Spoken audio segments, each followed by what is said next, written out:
Hey audio people, welcome back to the channel. MrAyrit here, and I've got a pretty interesting couple of reviews slash a comparison for you today. It's DAC review. So I've done quite a few DAC reviews at this point, and I've kind of had this series of like, do DACs matter? And it's just been a little bit of my kind of just evolution of, you know, trying to figure out if I do think DACs matter and how much they matter and all of that. And so this is kind of my, I don't know, I guess maybe it was probably not my final one, but it's getting up there, right? Because I'm starting to deal with some pretty expensive DACs. Notably, I've got the Soekris DAC2541. This I've had for 2 or 3 months now. This replaced my Bifrost 2, which I was shocked that I actually wanted to replace the Bifrost 2. So that gives you a little teaser of how good I think the Soekris 2541 is. And then I've got the Topping D90se that was sent out from Apos for me to try out, so thanks to them for that. And, you know, if you've watched any of my other Topping product reviews, you know, usually I'm kind of like lukewarm about them, right? And I feel like they're all kind of the same, and, you know, they're all good, they just don't do it for me, right? But this one's a little bit different. So again, I was pleasantly surprised, and we'll get into both of these here. All right. So let's take a look at IO, and then we'll talk about just kind of like sound impressions listening to both of them, and ultimately, I guess, where I'm at with DACs at this point in time.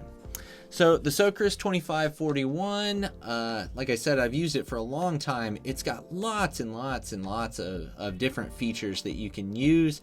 Just kind of across the front here, we'll just go, you know, power button. You got all sorts of little LED lights up here that tell you bit rate and what your source is and all sorts of things. Input button, you got a little clip button up there.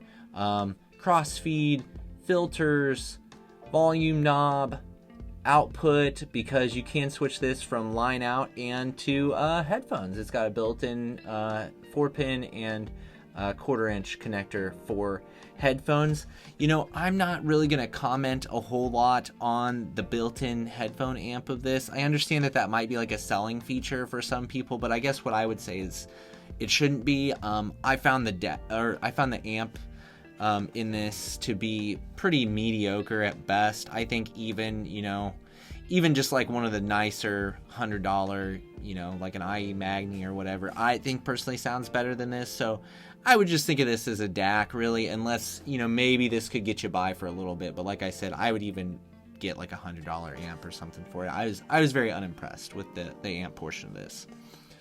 All right, on the back for IO, we got, you know, outs, right? Balanced outs, RCA outs. You got a couple other, you know, things here. We got Toslink in, we've got RCA like coax in, we got BNC, we got AES, we got USB. So we got, you know, there's all sorts of different stuff on here. To be honest, I don't even know what all of them are, right? I've just been using it USB, but obviously there's quite a few options there if you want to go any of those routes. And then you've got just kind of a regular power cable here. It doesn't need to be anything special. I had to just buy a kind of a generic one off Amazon, which I can link to that down below for mine. It's metal build, you know, it's pretty utilitarian build wise. Gray case, black face plate. Nothing super noticeable there. You know, it does have like the LED screen up here that gives you like a readout. And, you know, I always appreciate when DACs have volume control, just because you can fine tune a little bit, especially if you start getting into things like tube amps that maybe don't have gain stages and stuff. And it can just be super handy to have that. So functionality with the Soekris is really great. I haven't had any issues with the Soekris functionality wise, but I'm also not a very demanding user either. I just plug the USB in and pretty much let her go, right? I mean, I did try the filters to a certain extent. Just like most filters on DACs, I don't notice a huge difference between any of them. I just kind of left it on the neutral setting. And crossfeed I played around with a little bit, but ultimately, again, I'm just kind of like a stock music listener, I guess. Like I don't really like to digitally mess with my music very much, and I don't EQ a whole lot. But I'm sure there are some people out there that those features would be, you know, really nice for. Now let's look at the D90. Like any Topping product, right? It's extremely well built, and just design is super clean. You know, you got power multifunction button here, a couple arrow buttons here that you can like change the volume on and stuff like that. And then of course you got the display as well up there that tells you what you need to know, output and stuff like that. On the back, again, a lot of I/O as far as, you know, you got your regular balance outs, RCA outs, but then you got a whole mess of different ins, right? You got a coax in, you got Bluetooth, you got AES, you got USB, you got optical, you got an HDMI thing, which I'm not quite sure what it is. LVDS? I don't know. So anyway, again, probably has anything you could possibly want on there, I would assume. And then this just uses kind of the regular PC style cable, and you got also an on-off switch on the back. So you can on-off switch on the back, or this is like on-off on the front, which is cool that they include both. So that's just a quick tour of the devices and kind of the I/O on them. Both are great functionality-wise. Both are great build-wise. No complaints on any of those areas on these DACs. We probably should mention price, I suppose, before we go much further. The Soekris 2541, I think new, is something like maybe like $1,400-1,500 bucks. I bought mine used for I think $1,000 or $1,100, I can't remember. And the D90se, what is maybe about $900 new, and then on the used market, I'm seeing them pretty regularly around $700, maybe even down to like $600, $650. So there's potential to get a pretty good deal out there on them. I guess the big question here is, number one, I wish I had a Bifrost 2 that I could compare directly against these, but I had to sell that when I bought the Soekris. Because I think probably the Topping and the Bifrost, I would say, are probably very, very good competitors, right? Very competitive. The Soekris is a step above.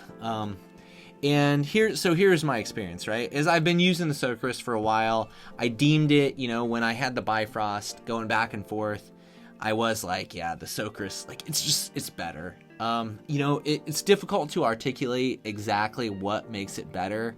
It's definitely not a night and day difference, but I just thought things on the Soekris were like a little bit better defined. I thought spatial information was a little bit better.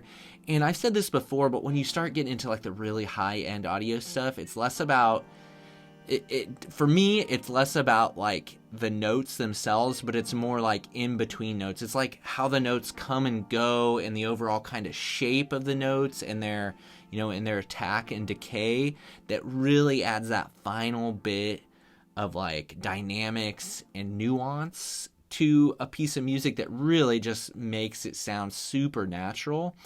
And boy, the Soekris just does that. And so I had been listening to the Soekris, and I was very happy with it. But then, Apos offered to send the D90se. Thought, all right, I'll give it a listen. I kind of figured it'd just be like another Topping DAC, and I wouldn't be super impressed with it. But actually, when I was listening to it, I was like, this thing's good. This thing's really good. So I was quite impressed with the D90se. Even to the point where like the first few days I had it, I was almost convinced that I could maybe get one and then sell the Soekris, right? Because then I could recoup, like $500 or something like that. But the more I listened to it, the more, and then switch back to the Soekris, the more I did still feel like the Soekris was superior. Again, is it like a night and day thing? No, it's not. And that's what makes it kind of tough with DACs too, right? Is because if you immediately are doing like some A/B switches, the differences are so subtle that it's really hard to pick them up. It takes a lot of concentration, and you really have to give it some time and process what you're hearing, because if you're just doing an instant A/B and you've got them volume matched really well, gosh, it's really hard to tell the difference. But if you allow yourself the time to like really get into it and listen to it super critically, I still think the Soekris, you know, has a slightly more natural timbre. I feel like it's more dynamic, especially like I said, on the edge of notes is where I can really hear the difference myself. At least that's what I'm telling myself anyway, right? And the D90 though, I was shocked at how good it was. It doesn't have the same sterile approach that I feel like a lot of the cheaper Topping DACs that I've tried had. I feel like they usually have kind of like a dryness and maybe a little bit over sharpenness and just not as natural of a presentation. They're more like leveled, I feel like, and they don't have as much nuance and dynamics to them. I feel like the D90se actually does a phenomenal job compared to the rest of those Topping products, and I feel like it is a really, really good DAC. I think, you know, it'd be interesting to have it side by side with the Bifrost too, because I wouldn't have ever thought this, but I think I might actually go for the Topping over the Bifrost. Now, again, I don't have it next to me to try right now, and it's been a couple of months since I've heard the Bifrost too. But what that tells you though, and just again knowing my track record with Topping, is that this is good. Like, it is a good DAC and it should be good enough, right? I was really debating on whether or not I should just offer to buy this from Apos and, you know, just use this and recoup a little bit of money. But again, ultimately I feel like the Soekris just edges it out, just, you know, just enough that I'm like, I want it. I do want to keep it. But this guy does a great job. It does, like I say, it is maybe just a hair more digital sounding than the Soekris is. But it is close. It is really close. And, you know, I'm just an anal nitpicky audiophile nerd, right? To where I can justify the extra cost. But I think 95% of people would probably be extremely happy with the D90se if they got it. I need that extra little bit, or I'm not willing to give it up now that I have it, honestly, is what it comes down to. So I think they're both phenomenal products. I think the D90se is extremely competitive. I don't think I'd buy it for $900, but if you could pick one up on the used market for around, you know, $600, $650, that puts it pretty much directly in competition with the Bifrost 2, I think, and I think that would be an interesting matchup, to be perfectly honest with you. So, yeah, do DACs matter? Ultimately, for me, obviously, I think they do, because I'm keeping the one that costs like over $1,000.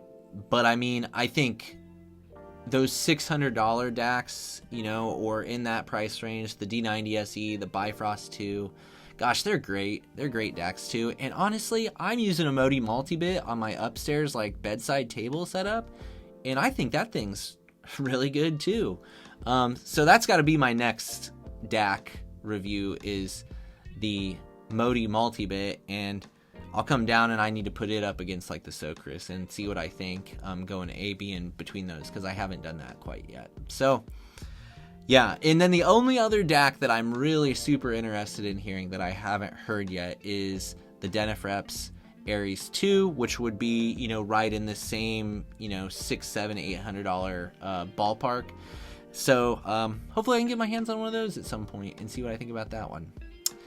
Yeah, what's your thoughts, right? You tried the D90se. What do you think of it compared to some other stuff? You have a Soekris. Do you think it's worth the money? Have you tried? Are there any other DACs that I should be thinking about that I haven't heard or haven't mentioned here? You know, drop those in the comments down below, and definitely share your experiences if you've got some around DACs. I would appreciate that. And as always, I appreciate you watching the videos and sticking around to the end. So thanks to you for that, and hopefully I'll see you in the next one.